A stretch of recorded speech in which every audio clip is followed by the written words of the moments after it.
رحمت للعالمین کے حسن سیرت پر سلام، نخل احسان و عطا صبح شرافت پر سلام، نخل احسان۔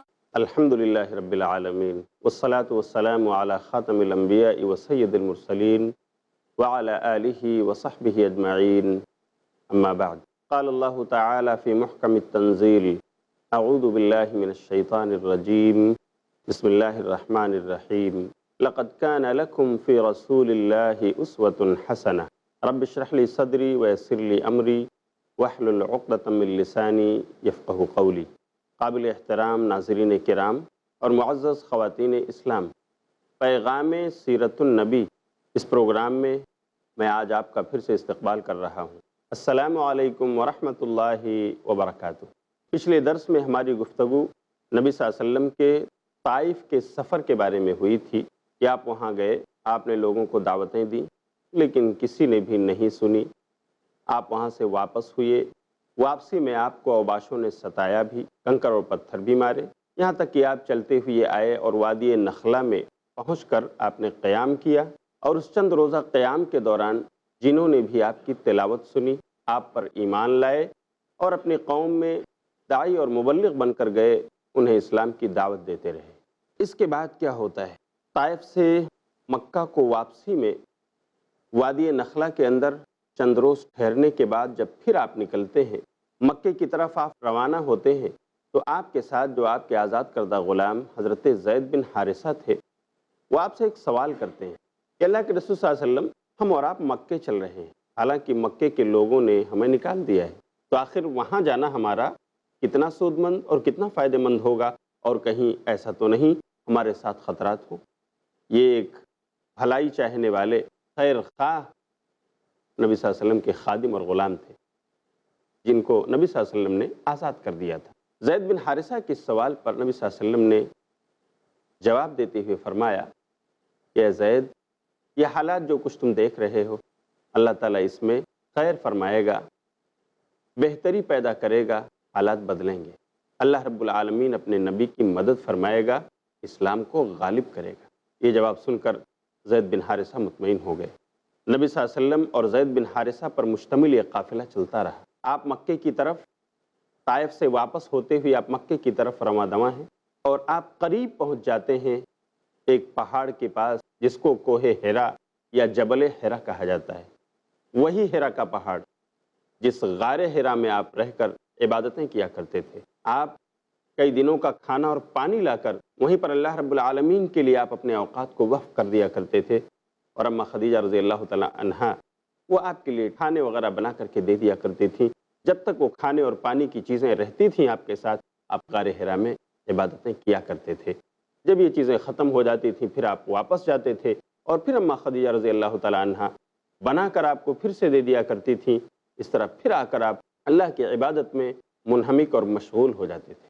وہی غار ہیرا، اسی کے دامن میں، اسی پہاڑ کے جلو میں آپ پہنچ چکے ہیں۔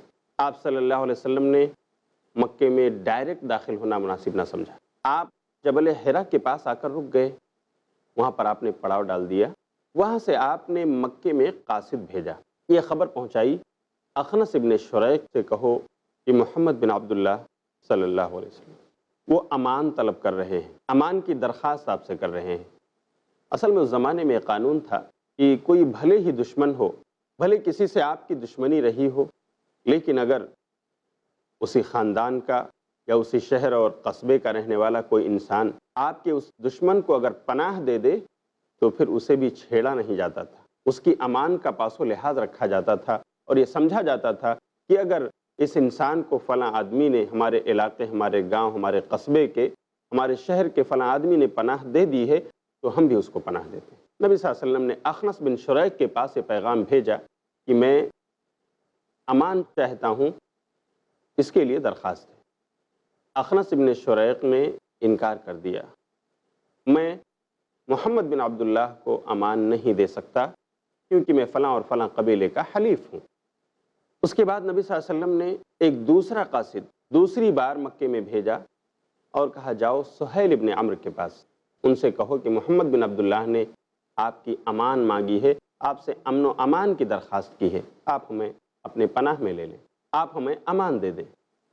سہیل بن عمرو کے پاس قاصد جاتا ہے، محمد بن عبداللہ نے آپ سے امان طلب کی ہے، لیکن سہیل بن عمرو بھی کہتے ہیں میں بھی امان نہیں دے سکتا ہوں، محمد بن عبداللہ کو ان کی درخواست کو میں قبول نہیں کر سکتا ہوں۔ وہ قاصد واپس آتا ہے، سہیل بن عمرو بھی آپ کو امان دینے سے انکار کر رہے ہیں۔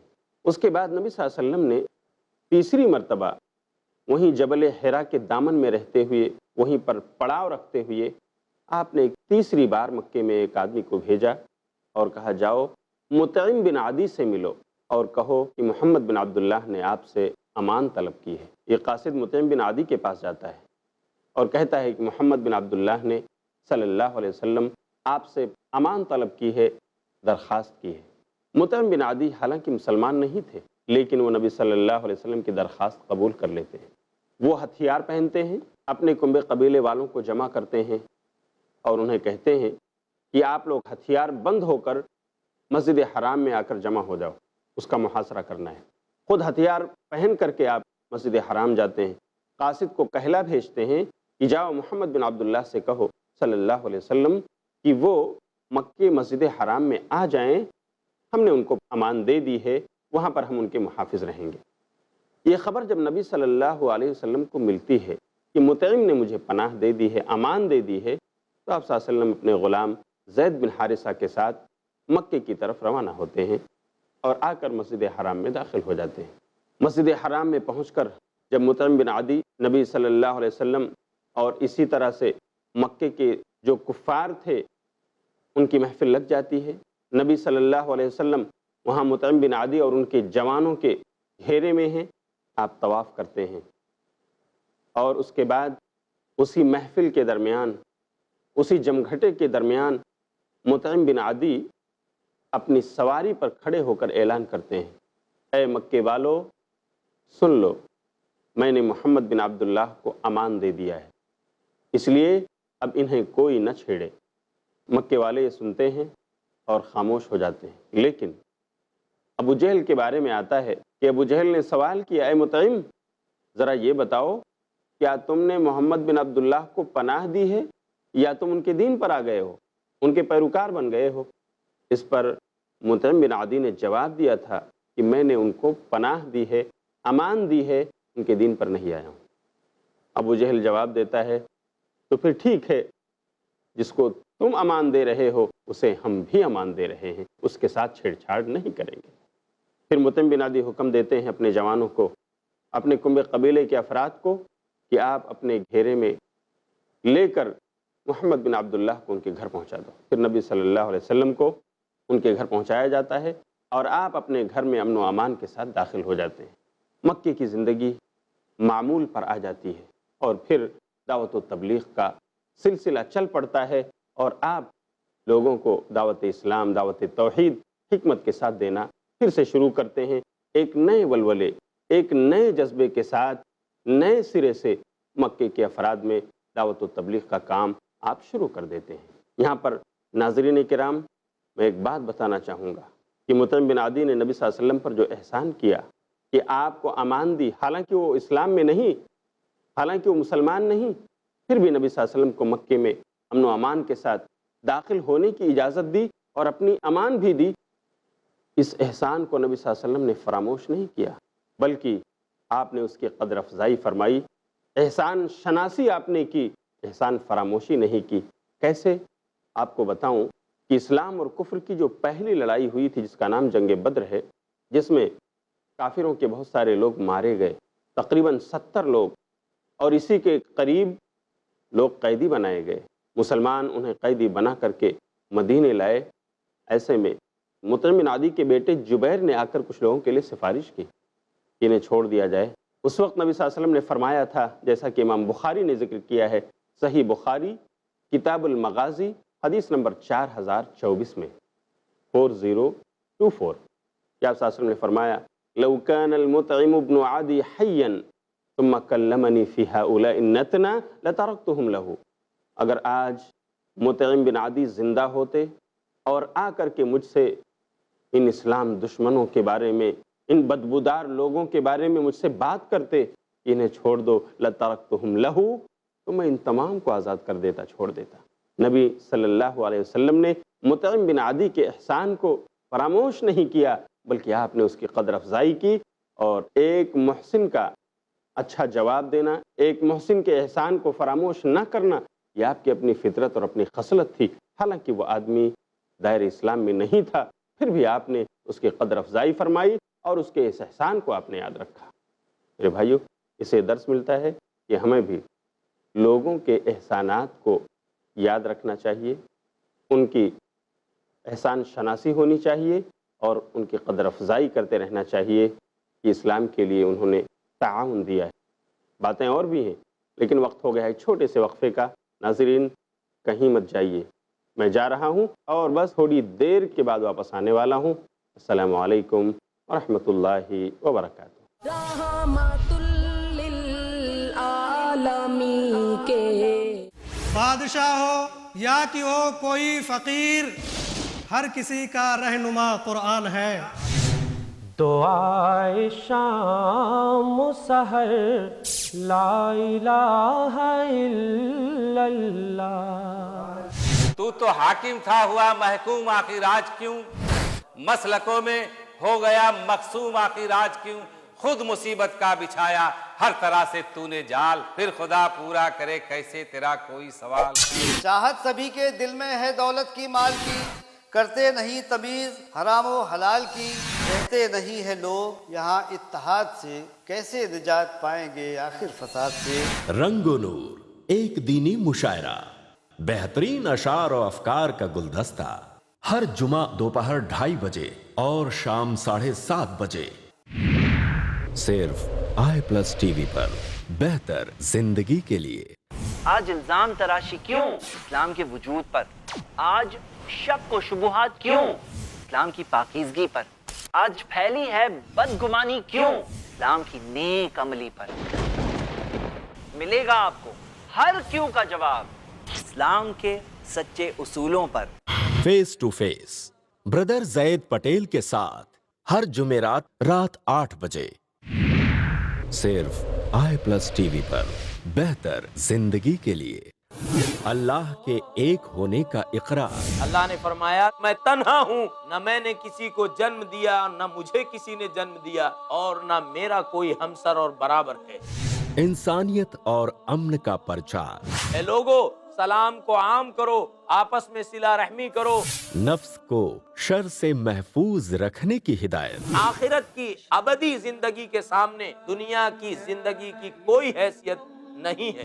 تقوی اور پرہیزگاری کی دعوت۔ اس سے پہلے کہ وہ گھڑی آئے جب بندہ یہ کہے کہ اے پروردگار اگر تو نے مجھے اور دنیا میں موقع دیا تو میں نیک بن جاؤں گا، لیکن اس وقت کوئی موقع نہیں دیا جائے گا۔ پیغام قرآن جانیے شیخ سلطان سیف محمدی کے ساتھ ہر بدھ دوپہر 3 بجے اور رات 9 بجے، صرف i+ TV پر، بہتر زندگی کے لیے۔ ہر مومن پر فرض ہے جس کا پڑھنا،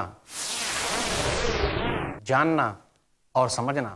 وَلَقَدْ يَسَّرْنَا الْقُرْآنَ لِلذِّكْرِ فَهَلْ مِن مُدَّكِرٍ، جس کے بغیر ممکن نہیں دنیا اور آخرت کی کامیابی۔ تخلیق کائنات سے لے کر محشر کے حالات تک ہے ہر رہنمائی کا ذخیرہ قرآن۔ درس قرآن دیکھیے شیخ ثناء اللہ مدنی کے ساتھ قرآن کا ایسا درس جو آپ کے ذہن کو منور کر دے، ہر پیر سے جمعرات اور سنیچر صبح 6:30 بجے اور شام 7:30 بجے، صرف i+ TV پر، بہتر زندگی کے لیے۔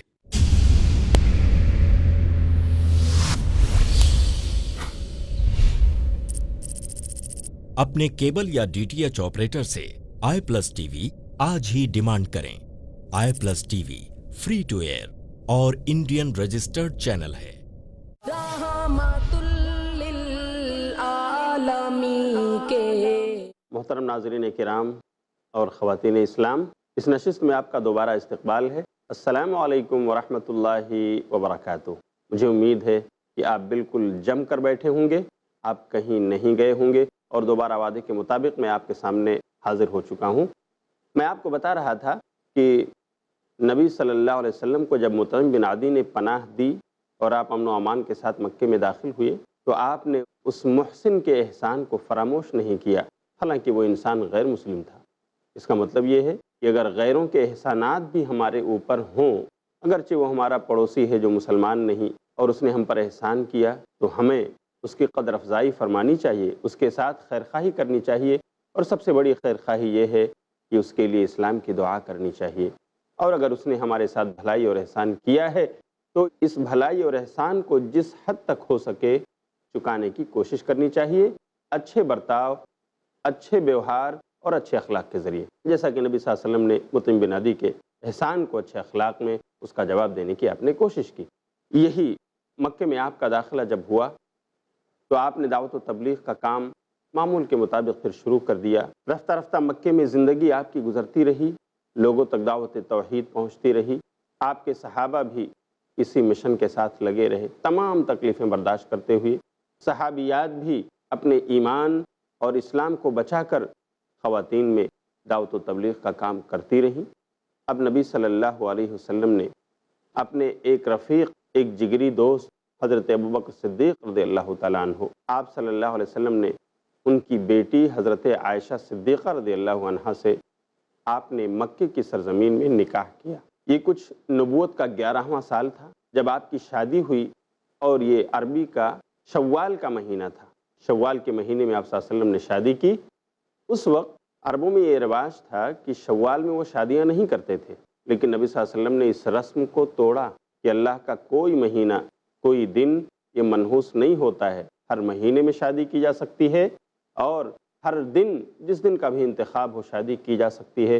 نبی صلی اللہ علیہ وسلم نے عربوں کے اس جاہلی عقیدے کو ختم کرنے کے لیے آپ نے شوال کے مہینے میں اما عائشہ رضی اللہ تعالیٰ عنہ سے شادی کی۔